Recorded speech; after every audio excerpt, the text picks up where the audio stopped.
Our children are our hope for the future. They are the citizens of tomorrow's world. Their survival, protection, and development are prerequisites for the future development of humanity.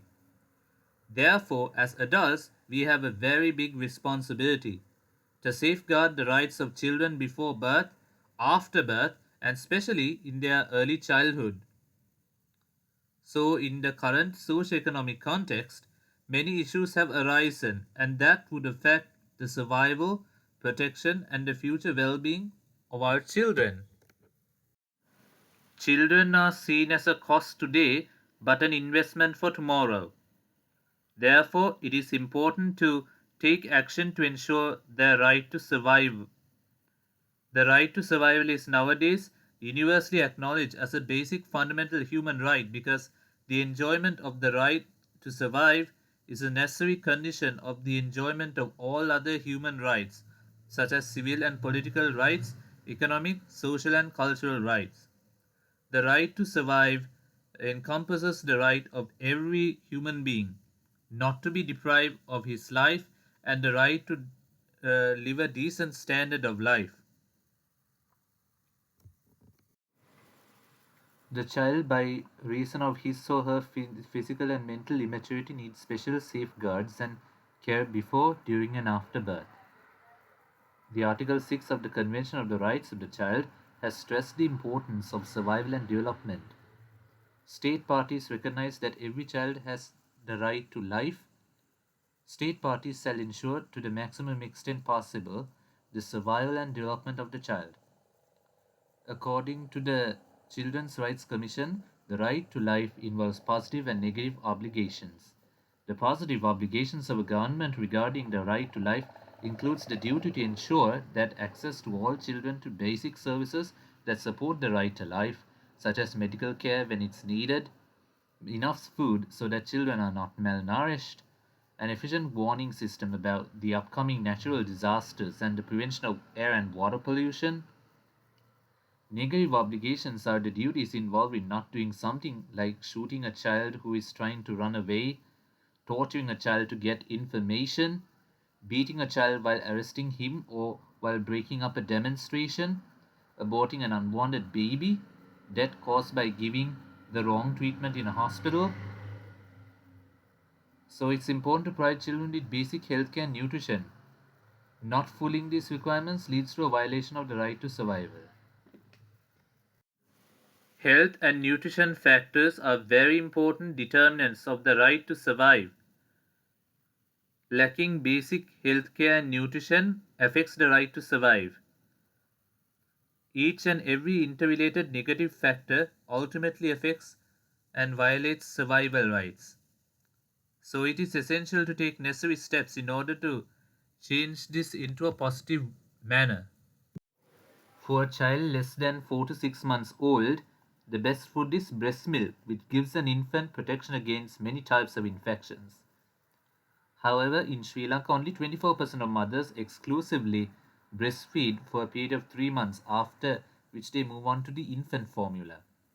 One common reason is that most employed women have not so much of an opportunity to provide proper breastfeeding. Improper breastfeeding, delayed complementary feeding from 4 to 6 months, and unable to ensure cleanliness may be occurring due to malnutrition, infection, and infant deaths.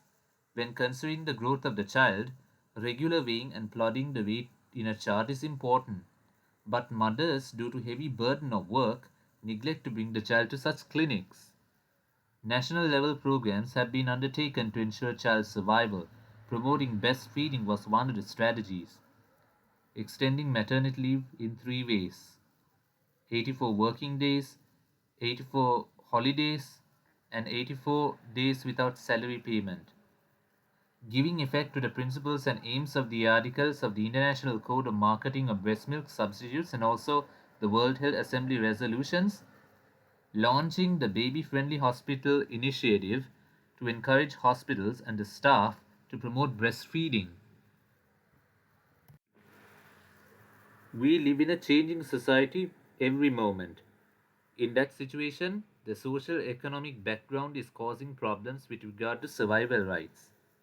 low nutrition among teenagers, unwanted pregnancies or abortions, infant abandonment. Risk factors: low socioeconomic conditions and the disturbed situation in the north and east put girls at greater risk of malnutrition than boys, including employment in households, migration of mothers in search of employment, leaving their responsibilities to their teenage daughters, living in refugee camps or living on the streets.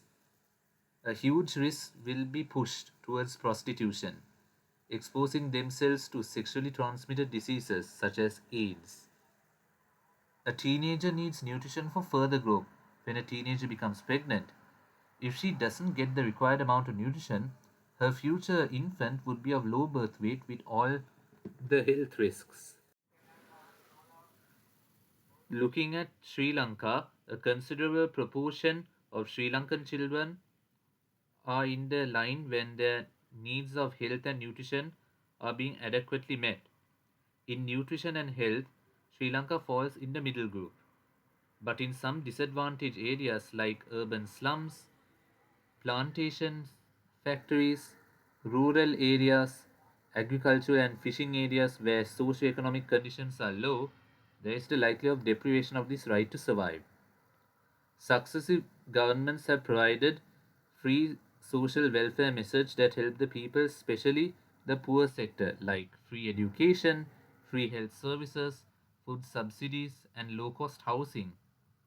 In addition, special poverty alleviation programs like Janasavya and Samurdhi have been undertaken. What are the aims and objectives of the Janasavya program? The Janasavya program was introduced in 1989 and continued until 1994. The present Poverty Alleviation Program, or Samurdhi, was introduced. Mainly the families who have monthly income less than 700 per month were included in the program. Some of the major objectives of the program were reduction of rural and urban malnutrition, assurance of healthy population, reduction of unemployment among population living in poverty, alleviation of poverty through people-based development. How can a country ensure these rights to all its children? The various ways of doing are provision of medical assistance and health care, development of primary health care, provision of nutritious food and clear drinking water, dissemination of basic knowledge about child health and nutrition, advantages of breastfeeding, hygiene and environmental sanitation, and family planning to all segments in society. In this session, basically we discussed the essential component of the right to survive. Inadequate basic health and nutrition factors directly violate the right to survive. In changing society, many socio-economic problems have arisen, and they also affect the right survival child as well as the mother. As a war-affected country, peace and safety in the natural environment is essential for ensuring the right to survive. But in our country, not only mothers and children, but all people are facing crisis regard to ensuring the right to peace and a safe environment. But Sri Lanka has been able to achieve quite a good standard of health and nutrition except for some disadvantaged areas where their needs are not met at all. Successive governments have formed many social welfare policies to evolve their living standard towards a positive way. Ensuring the right to survive is essential to empower people, especially mothers, through education because education is a very big strength to reduce violation of the right to survive.